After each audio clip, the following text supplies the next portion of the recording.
afternoon, everyone. Thank you for coming today. I'm Eric Ramonathan, Executive Director of the Program of the Legal Profession. We're excited to kick off another semester with a bunch of new programming. We have something pretty much planned for every Tuesday, every week from now until the end of the semester. Well, one of the things we spend a lot of time thinking about is how to help you all in your careers and what law firm professional development looks like and should look like. And very pleased today to have someone who's focused a lot of that. Well, he's a law firm corporate partner and has been for many years, and frankly a personal friend as well. He spent a lot of time thinking about what is business development, what kind of misconceptions do folks tend to have about it, particularly when they're coming in as juniors, and how could we actually do business development better as we come up with it. So today I give you Steve Epstein. Thanks. Thanks, Eric. Sorry, can everybody hear me? I'm supposedly mic'd up. First thing I'd like to do, which I haven't done before, I've done this now I think 2 or 3 years, and I just wanted to get a sense, how many of you are going to be joining a law firm that is either in some major city, whether it's in New York, Chicago, or somewhere else around the world after graduation? Those are sheepish hands. Okay, I got one more out of that. That's good. I think one of the reasons why I wanted to ask that question is, this presentation really focuses and is based on my own experience, which is really derived out of practicing in New York. And while I think a lot of the lessons are transferable to different markets, I do think this presentation is really geared toward kind of big law, bigger clients, and big cities. And I think you'll see as we go through why I say that. Like I said, I think a lot of the things we'll talk about, and hopefully what you'll leave with today, are things that you can actually do as you embark on your career. While they will be transferable to other markets, as a context, they really do apply to kind of the big law firms in large legal markets. So what I want to do is I want to try to make this interactive. I say this every year, and then it's less interactive than I would like. So I'm going to say it often. I'm going to actually try to do this where we leave a bunch of time for questions, because I think actually that's the most important part of the session, is answering. Nothing is off limits. You can ask me anything, and I don't know your names, so you'll remain forever anonymous to me. What I want to do quickly is do an introduction and really try to talk to you about why this is important. One of the things that is really disturbing to law firms, and then ultimately becomes disturbing to law firm lawyers after 8 or 9 years of practice, when they, it's foisted on them that all of a sudden business development is what's expected of you. You really need to be thinking about it day one when you enter a law firm. Even though many of the things that we'll talk about, you might say, I really can't do that until I'm a mid-level, or I really can't do that until I'm a junior partner. The reality is, if you don't think about it and you're just asked to flip the switch 10 years into your practice, I promise you that nobody has been able to flip that switch successfully. So the most successful business developers, and I can give you some, and hopefully we'll go through some real life examples. The most successful business developers have been thinking about it since they really started practicing law, and it's just a side pocket of the things that you need to think about, in addition to obviously becoming great lawyers and providing great legal service. This is not should make this point. This is not an alternate career path, in the sense that you've got these law firm agreement writers or brief writers, and then this is the circuit for the people who know how to lunch. It really doesn't work that way. It's really something that you need to be thinking about as you're also becoming great lawyers. So I'm going to go through an introduction, why it matters, and then we'll talk about business development, because I think a lot of times, and I know that when I was in your seat, not that long ago, I think there's a misconception as to what business development is. A lot of people mistake networking for business development, and we'll go through why I think that's really a mistake, and we'll talk about the differences between the two. And then hopefully we'll come away with actual things you can do, because that's obviously what's most important to you. So why is this business development a critical skill? So the first part of the question, it's critical because it's your liberator. I was thinking about this on the plane this morning. It is the most liberating thing to be in control of your time. And what ends up happening, what you're about to embark, for those of you who are going to a big law firm, you're about to lose your liberty. And so we make a lot of demands on your time. That's just the way it is, and that's what people are signing up to. And you're working in a large team, and there are certain things that have to happen.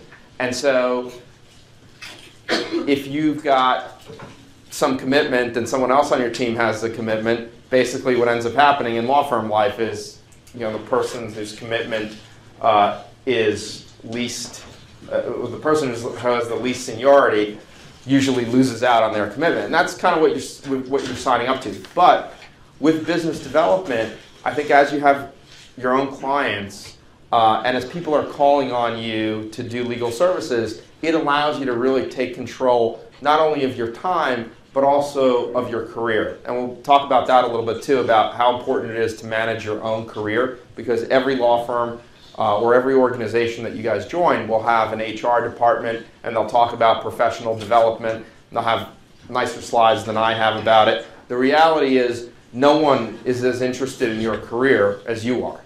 And then how do you master that skill? Well, I would say that like anything else, what ends up happening is some of you are going to be great at this, some of you are going to be less great, but it is a skill. It's not something that, you've got a genetic predisposition to doing this.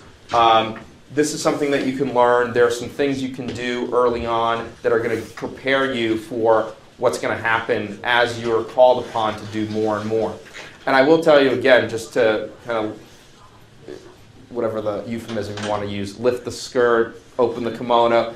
In 8 years from now, if you are still in law firm land and you are interested in becoming a partner, whether or not your law firm is telling you this along the way, and hopefully they are, this will become a discussion in your 8, 9, whatever the partner track is in that particular law firm, as to whether or not you can do this. Because ultimately, what people care about besides great legal work is how are you going to bring dollars in the door. That's just the reality.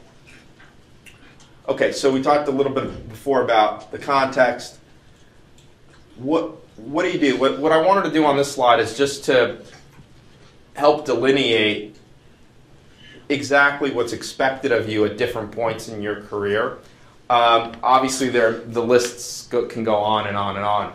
But if you're going to be summer associate, first year associate, and kind of through your third year, it really is the most important thing is picking up all the skills, right? Because you're not going to be able to all of a sudden say, I really dropped the ball the first 2 years, now I'll pick it up. It just doesn't really work that way.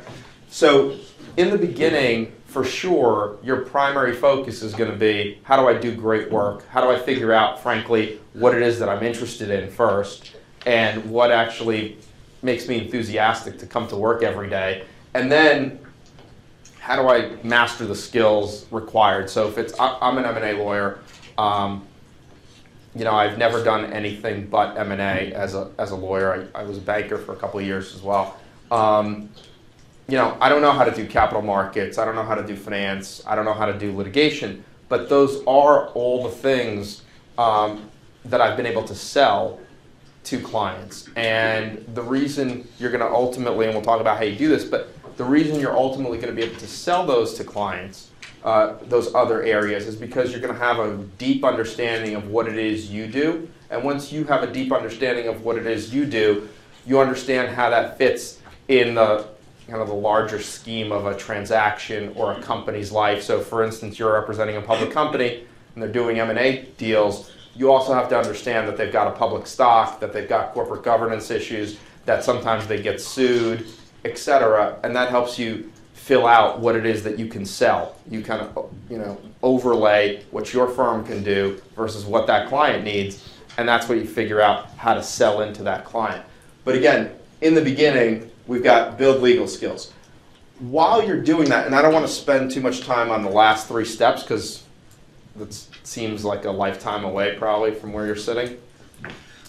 While you're doing that, what is it that you can do that while you build the skills, you also are thinking about business development? Well, one of the things is staying in touch with all your classmates.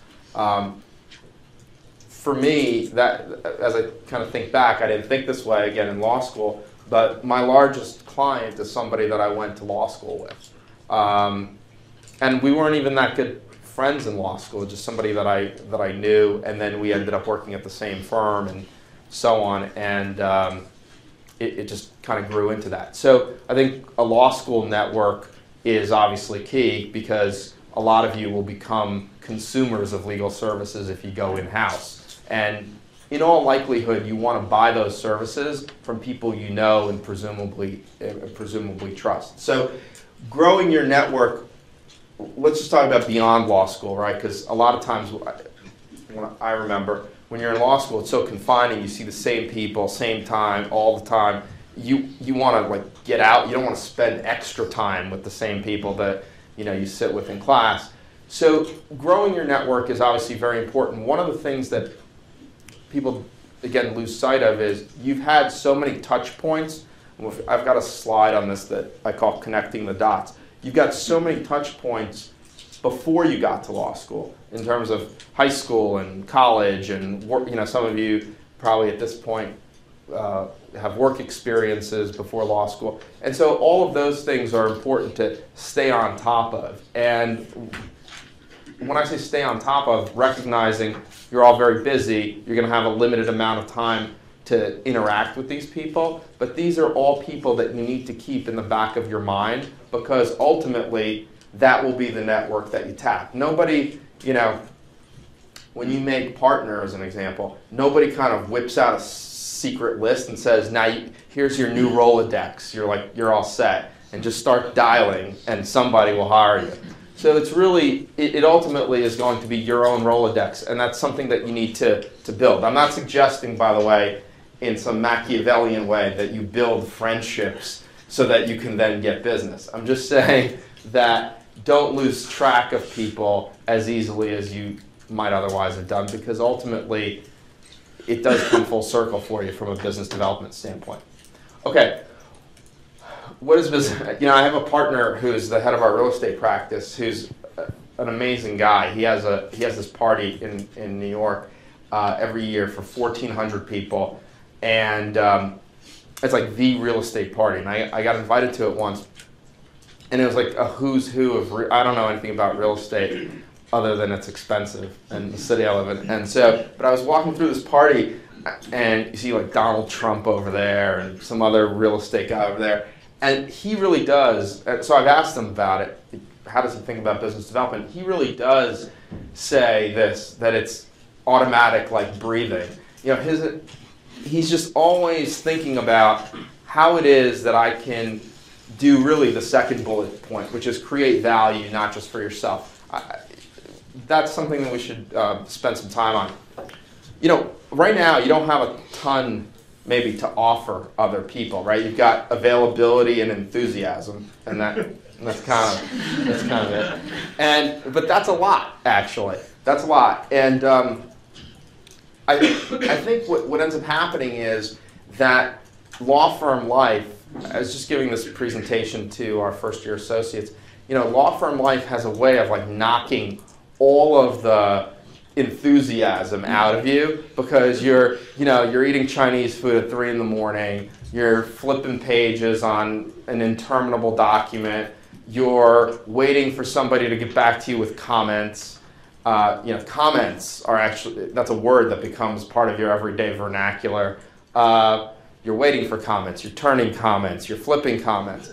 And so a lot of times all the things that make you fun and interesting that you've spent all these years building, like your parents sending you to like cello lessons or whatever it is to make you more fascinating individuals, it kind of gets knocked out of you in law firm life. And what I'm suggesting is don't let that happen. Okay, don't let that happen. Don't let us do that to you. Because those are the things that actually make you enjoyable to be around. And if I had to boil it down, most people want to work with people they have fun being around. And if you're fun to be around, chances are you're going to have more clients. And the more clients you have, the more relevant you're going to be in your firm. And the more relevant you're going to be in your firm, the more enjoyment you're going to have out of your career. So I really get it's kind of a bummer to me to meet lawyers who are like, yeah, I'm a lawyer. They're really unhappy and they're carrying the burden of the world on their shoulders. And it can be a lot of fun, and I just encourage you not to lose that, because I think that you all come to it, and I know I did, with a lot of enthusiasm, and then at some point after your 300th night at the firm or something, something happens, and I just don't turn that off. But creating value can be many, many different things. So as an example, you have a friend who's in the business school, and that person becomes an associate at a private equity firm, and you know that that private equity firm is focused on healthcare, and your firm happens to have a great healthcare regulatory practice, and you put out some interesting piece on, some partner puts out an interesting piece on some legislation that just got adopted, or you have an event where the head of the FDA is coming to the firm to speak to clients. Those are opportunities where you can connect people to opportunities for themselves and not for you. So you can try to get your friend an invitation to that client event. You can send that article, not in a spam-like way that we all just delete, but actually put some kind of personalized email in front of it and say, hey, I know that you're working in this area, I thought this might be interesting.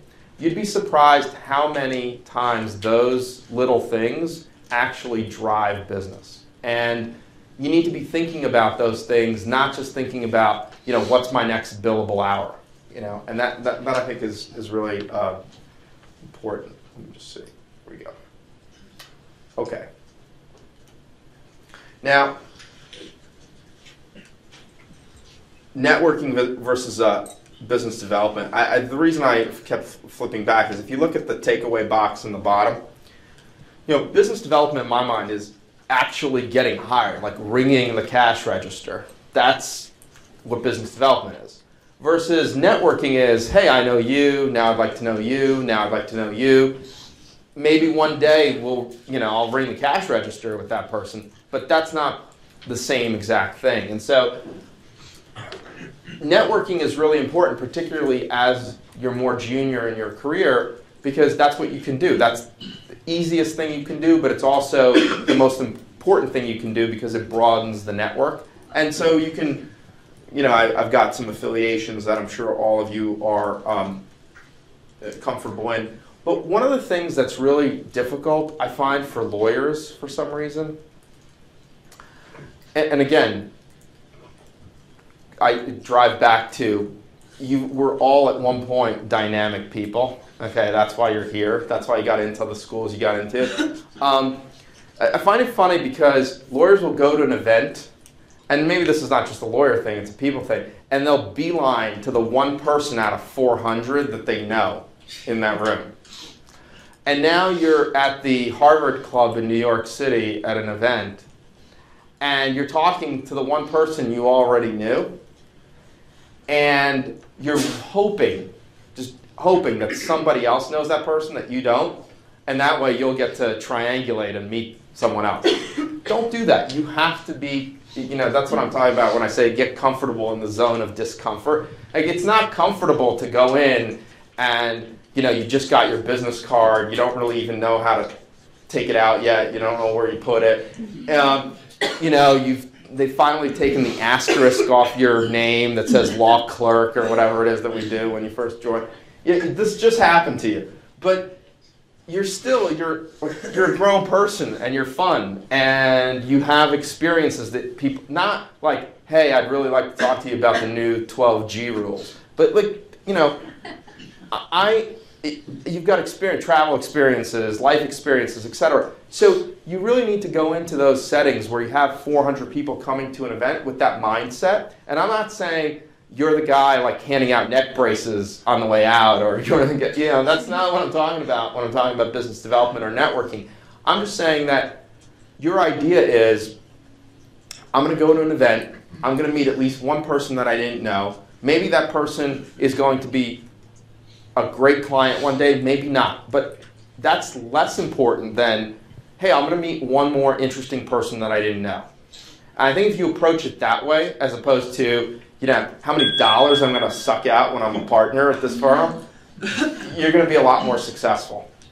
But there is a difference between that and business development. And the business development part is, one of the things that you need to do when we talked about the first 3 years, hey, I really need to get good at this law thing, you also really need to learn your firm. One of the things that I was actually doing a presentation on, not exactly this presentation, but a similar topic to our litigation department last week. And one of the things that people were saying, well, how do you cross-sell? That's a big buzzword in law firms these days. Like, how do you as a corporate partner cross-sell litigation, and how can we do the same? And one of the things I said is, you know, you have to actually know the firm. And it sounds so simplistic, but here's what happens on a regular pitch, and I bear witness to this often. Somebody comes in, the litigation partner has the relationship with the particular client, and the litigation partner says, I've got this great guy, I mean, he's a terrific M&A lawyer, he's the global head of M&A at our firm, and he does work with all our big clients, you really should meet him. That is a complete wasted pitch, because that's just a bunch of hyperbole that doesn't really mean anything. And what I would suggest to you is, if you really learn the firm, know what clients your firm represents, know what deals they do, know what litigations, know that the difference between, you know, a litigator that really focuses on white-collar criminal stuff versus a litigator that focuses on SEC investigations, because there is a difference. Know your firm really well. Know the footprint of the firm. Know that you have an office in Hong Kong, not we're somewhere in Asia. Know that, you know, we've got offices in, you know, the UK, and hopefully you know this London place and stuff. Like, you know, you have to know that, and you have to be conversant and you have to be comfortable with explaining it, because that is a much deeper and richer sell. And so you're thinking to yourself probably, I'm so far away from the sell thing, like, what is he talking about? When I'm talking about sell, I'm not talking about, oh, I go to an auditorium like this with 50 executives, and then I hope that somebody at the end kind of bum rushes me and hands me a deal. I'm talking about when you're discussing with your banker friend at B of A, hey, what is it that you do every day? You don't want to say, and your banker is a capital markets banker, and you happen to be a capital markets lawyer. You don't say, well, I just, read a bunch of prospectuses. You want to take that opportunity to actually say something intelligent about your group. Why? Because that person might say, okay, this really overlays with what I do. Maybe I like this person enough to have been having dinner with them in a non-business context. Why wouldn't I want to work with them? So you have to really be able to, A, explain what you do in a very cogent, clear, and hopefully not monotone way. And then you have to also think about, what is it that you can say that will make me highly relevant to this person from a business standpoint. So know your firm.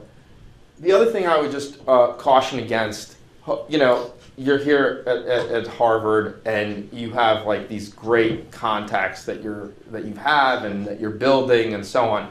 And so there's a real, you know, we all want to look heroic, right? And so we go into the law firm and you say, you know, I've got this buddy. He graduated 3 years ago, and he's killing it on Wall Street. And so I'm going to go and pitch. He's at, pick a firm, Blackstone. And I'm going to go and pitch the firm to him.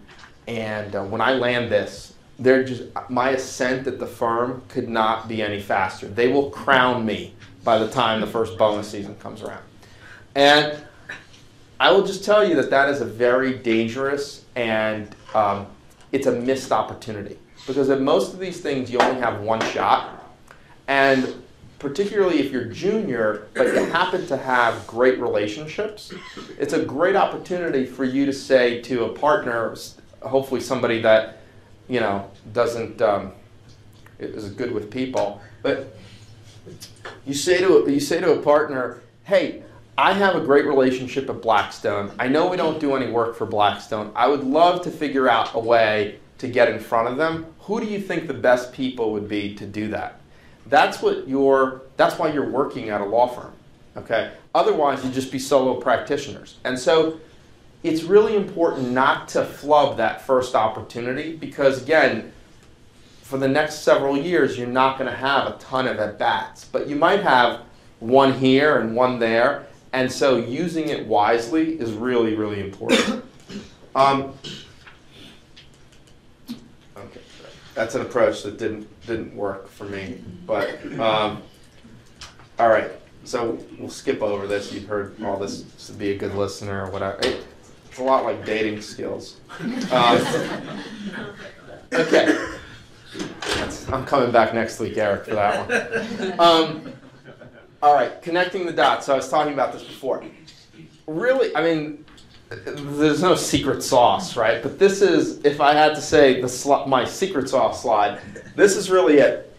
You want to think about what your access points are. Really, we talked about before, your affiliations and groups and things you're interested in and people you know from different walks of life.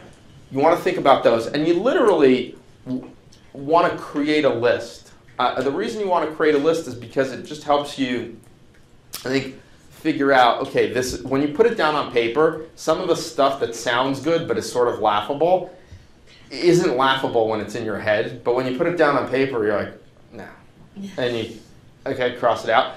One of the things, you're really far away from this, but I will tell you, just one of the secrets of this whole game is crossing people out is actually more important than adding people in. And the reason I say that is, if you are good at this, and you'll know whether you are or not, if you're good at this, and you've tried to develop business from a particular person in many different ways, and you can tell that that person either isn't driving the legal purchasing decision, isn't interested in working with you, thinks you're a dope, whatever the reason is, you need to cross them off because you're wasting time. Time is really one of the most precious things you'll have when you get out of this place. And you know, there's a young partner who is really excited about business development at my firm, and he was talking to, he wanted me to come on a pitch with him, and he said, what do you think we should do? Should we take this guy to a Knick game or dinner or both? And I said, well, tell me about this opportunity. And I said, well, I think this is really a breakfast. He said, what are you talking about? What's the difference? I was like, well, because you don't want to kill a night, right? There's like a pyramid of people that you have to have in your head, right? Like if somebody is a high value target, like, hey, this person's a general counsel of a Fortune 50 company, right? You don't want to like say, hey, let's meet at Starbucks, right? If the person's at that type of person, you get one opportunity, yeah, you want to set up that important dinner. You want to set up that, hey, I want to take them to a front row at Yankee Stadium. I want to kill the night with my family to to do this. But if the person is, hey, I met this person on a plane and he happens to work at XYZ private equity shop, well, that's a great person you can have breakfast with. The reason I say that is not to sort of give you my thoughts on meals, but it's just what you really need to be thinking about is you've got a limited amount of time, right? You're working, you know, hopefully if I'm doing my job like 15, 16, 17 hours a day, right? You're not really hanging out and saying, gee, I wish I could take a random stranger to a meal, right? So you need to be thinking sort of think about it, and most of your firms, I know at Fried Frank we have a budget, not to do a commercial, but since I'm in the Sherman and Sterling classroom, I feel like I can. You know, I think a lot of firms now do this, have budgets for associates to take potential clients out for different things. Now, it's not like hop on the Concorde and go to the French Open kind of budget, but it's a budget you could take people out for drinks, you could take people out for a meal, etc. But it's not the money. So you'll get the money reimbursed. It's really your time. And so you really do need to segment who you know into how much time you're going to spend with them. Again, following the opportunities through colleagues and former classmates. You know, we talked about knowing the firm. On execution, I think you really need to, again, think about these opportunities as they're not going to come up that often. I mean, even today I will tell you that I have a list, and that this list, every time I go on a plane, you know, I work my list, and I cross stuff off, I add stuff on, I say, you know, no, this is laughable. So that kind of thing. You have to keep doing that, but once you get that opportunity, you have to make sure that the execution is flawless. And what I mean by that is you can't have a situation, this is a lot of my partners do this, I love when this happens. So you got a pitch, it's at 10 o'clock Boston, okay, and I'm sitting in New York, and people say, and then this is it, this is like the holy grail pitch, you can't get better than this. And people are talking about, let's just say it's January. And people are sitting in New York saying, okay, so I'm going to grab the 8 o'clock shuttle. We'll get in there 9:20. It's 15 minutes to the office. Boom, we're there for 10. No. Okay? If this is your opportunity, you basically, you have to guard those opportunities and you have to say no. Okay? Either you're in or you're out. You either have to fly on like a 7 a.m. shuttle, so we leave ourselves time. Nobody wants you that badly. Nobody wants you that badly that you can walk into that pitch 15 minutes late. Hey, no big deal. We're coming from New York. Nobody cares. So everything from that to having the right people in the room, and we talked about this before, if you can get senior members of the firm to join your pitch team, that's key. And then the last thing is, and this is what clients hate, I'm sure Eric, when he was a client, hated this. You show up, okay, and you say, here, I want to do this M&A deal, and here are the people. And then you actually get hired, and none of the people are ever seen again doing that deal, okay? Don't do that. Okay, don't do that to yourself. You have to make sure that your institution is going to say, hey, this is not just the pitch team, this is actually the execution team. And that's why I say it's very important for you to bring senior people, because you as associates will never be able to deliver the firm in the way that a senior person will. And that's something that you have to do. That's what clients ultimately want you to do. All right, so, okay. You know, besides, I can never, you know, I've had this now guy for a couple of years. I could never find a less sort of smarmy looking guy. And if you have one, email him to me. I'll put him in next year. So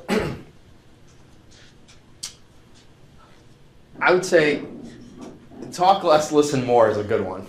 Okay, I think lawyers have a tendency, particularly when you're uncomfortable in a sort of a pitch situation, a lot of blah, blah, blah. We have 7 offices in all the locations you would ever need. We do everything for everybody all the time. We do, you really want to spend less time talking and more time intaking, hey, what is this person really looking for?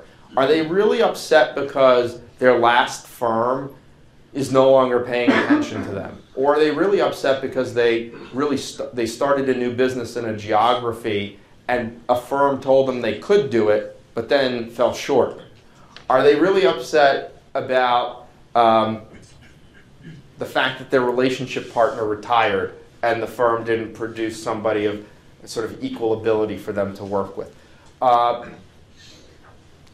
It can be a million different things, but you'll never understand those things if you do all the talking. So you really need to figure out, A, what is it that your client, what business is your client in? Know something about that business. Don't be afraid to tap this is where your investment banking funds are good, okay? They can get access to research reports on different companies. Reading research reports on companies or reading even the website of the company is really important before you go out and do your pitch. So the execution here, the execution is key, but talking too much is not. Knowing a lot about the company, knowing a lot about the client is, and being able to not dump the data on the person. Hey, I know you have 5 funds, it's fully invested, this one's, no. But knowing that data is important so you can layer it in when it's appropriate in a conversation. Remember, no one's hiring you because you know everything. By the way, this is an interesting question. I asked this in the first-year associate presentation I did.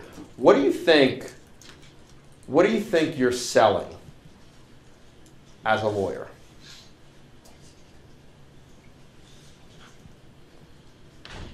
I have no name tags, so I'm going to have to go with like shirt colors. Anybody? What do you think you're selling as a lawyer?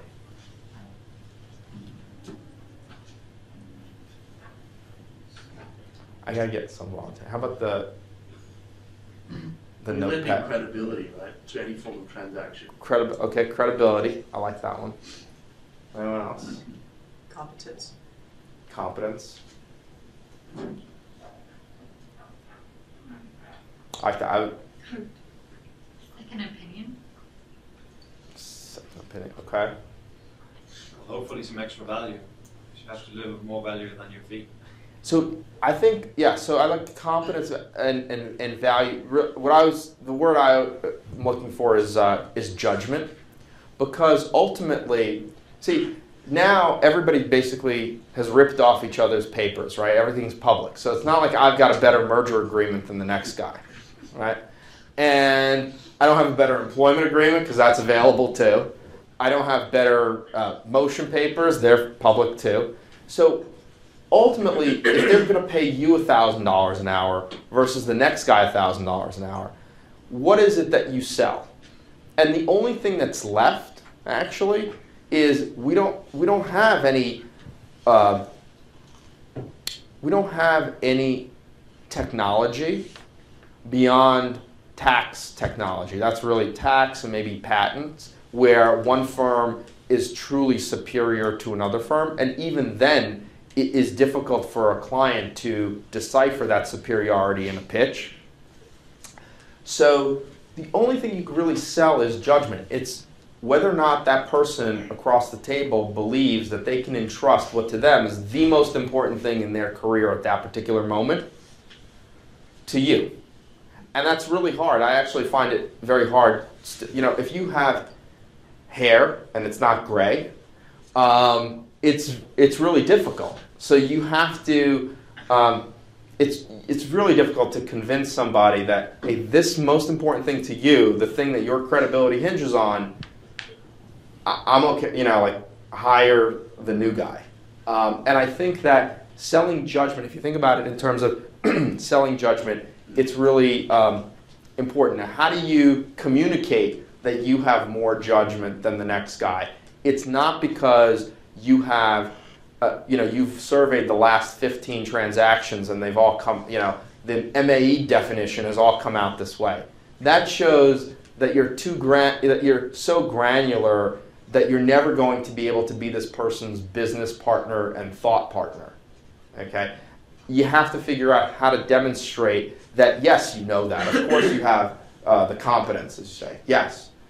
But you're able to translate that competence into judgment. And that is a trick. Trick's a bad word. That is what you need to do, but there is no, hey, this is how I do it. It actually is different, I find, for every single client. For those who are younger, maybe entrepreneurs, and you're representing people in Silicon Valley, that judgment is communicated by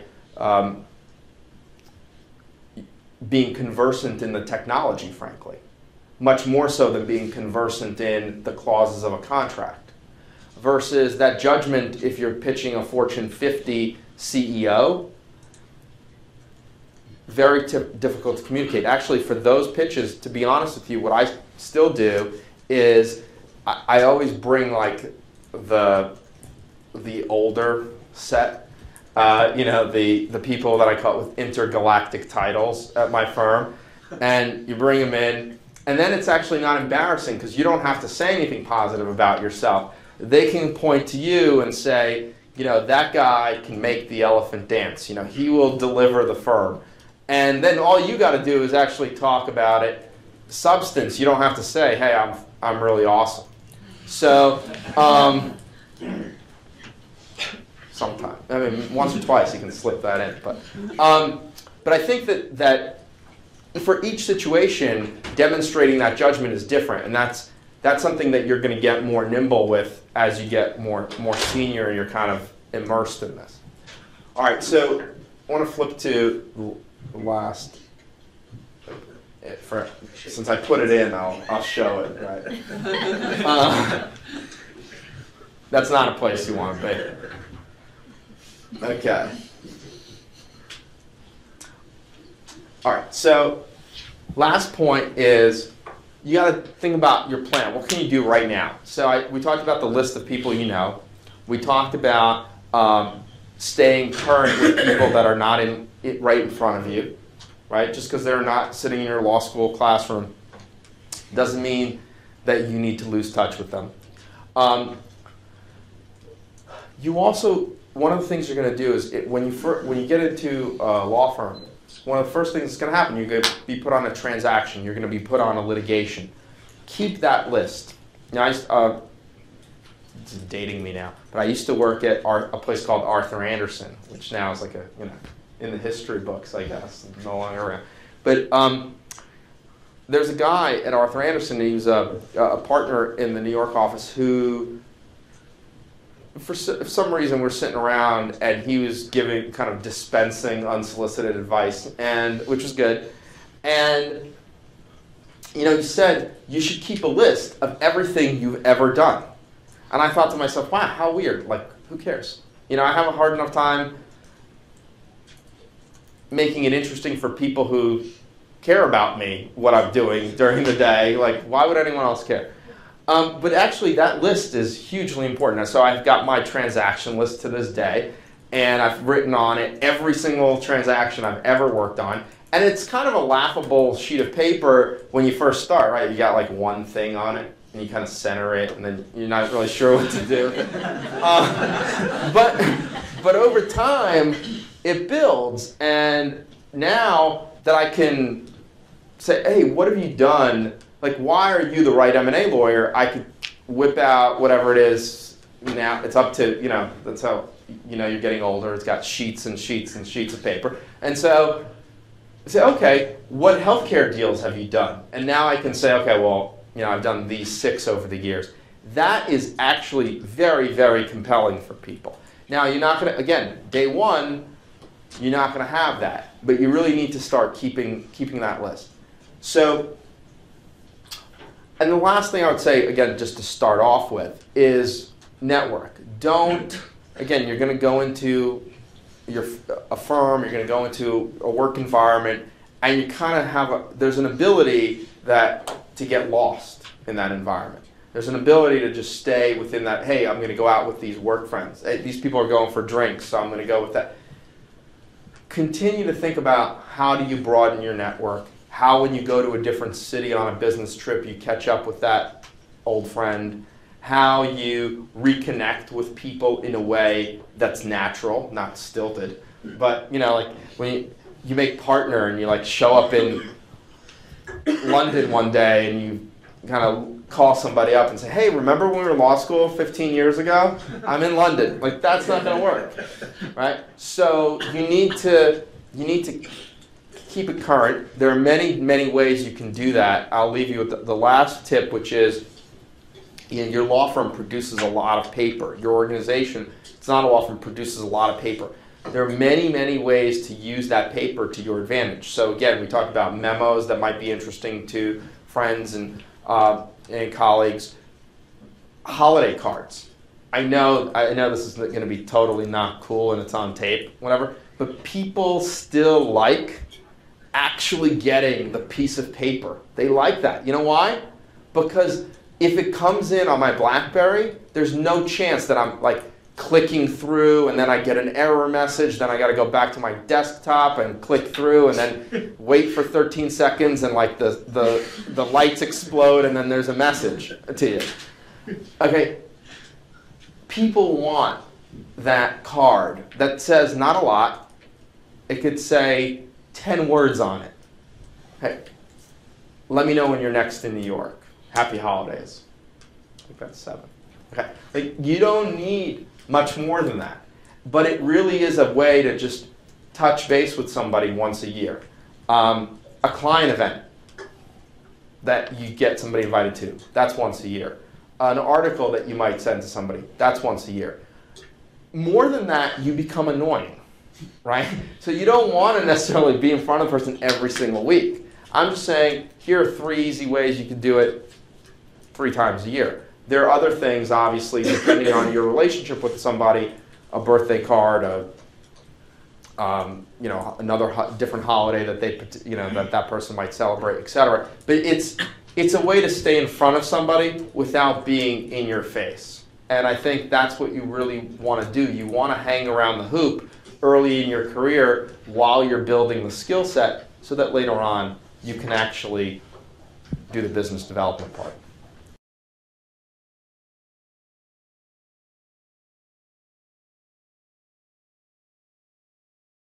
Obviously, that's important. I don't think anybody's hiring you because they're following you on Twitter, like #lawyer, #buymeNow. Yeah. So, like, I think people, yes, it's a good way to stay in touch.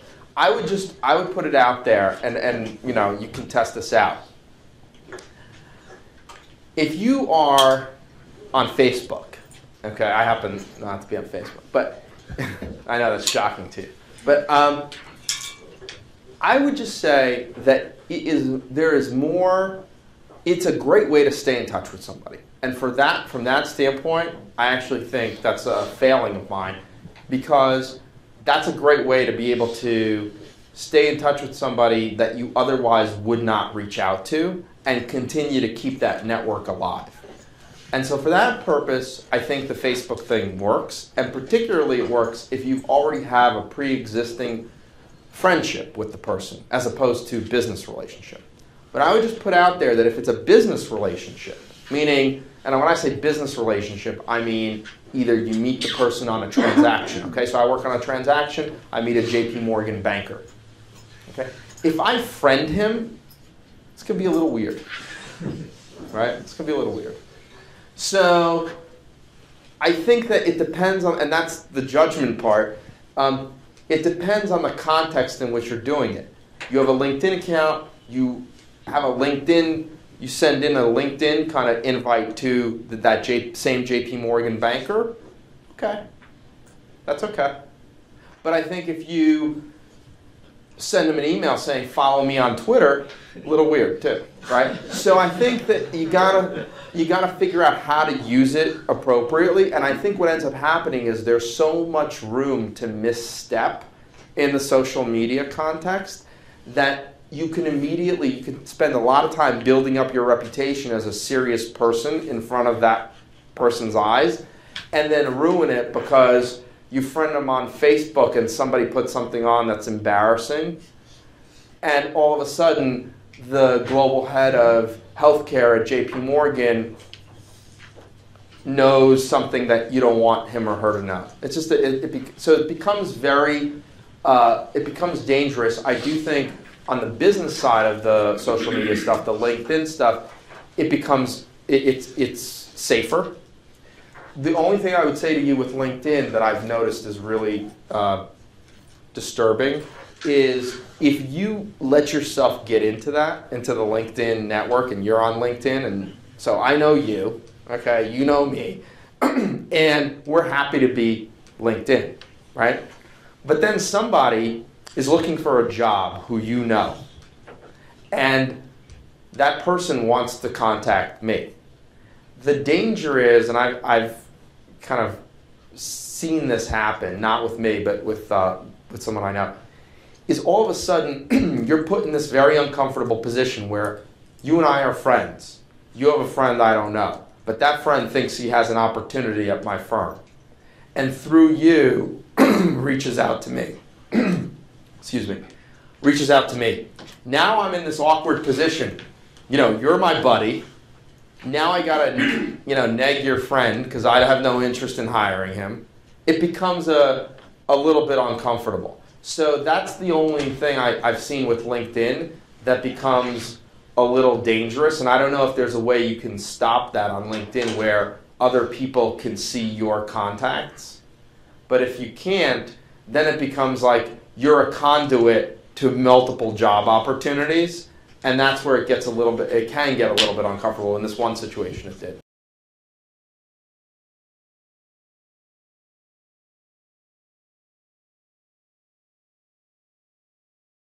Well, I think one of the things, if you're in a small practice group in a large firm, one of the things you have to do is actually, one of your client bases is actually the other partners at the firm.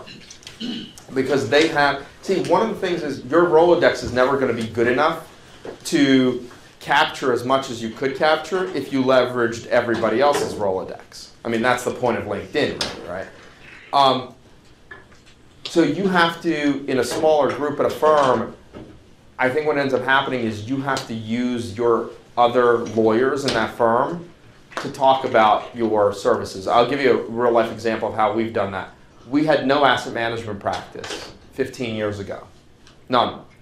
And someone started it, and it was a small group, and basically through leveraging the other clients of the firm and funneling them into asset management. If they had asset management stuff to do, they went somewhere else. Well, now we have a group that does it.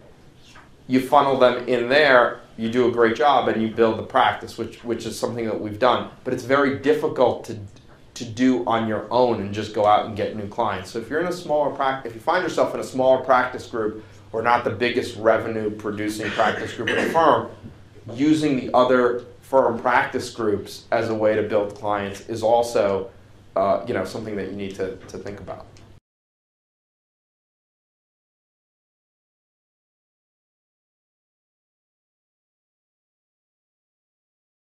So basically the beautiful thing about the work world now is nobody stays anywhere very long, and so there obviously, I joke about that, there are obviously some negatives to that, but the positive is that the junior banker that you're working with today, the junior in-house lawyer that you're working with today is a general counsel tomorrow.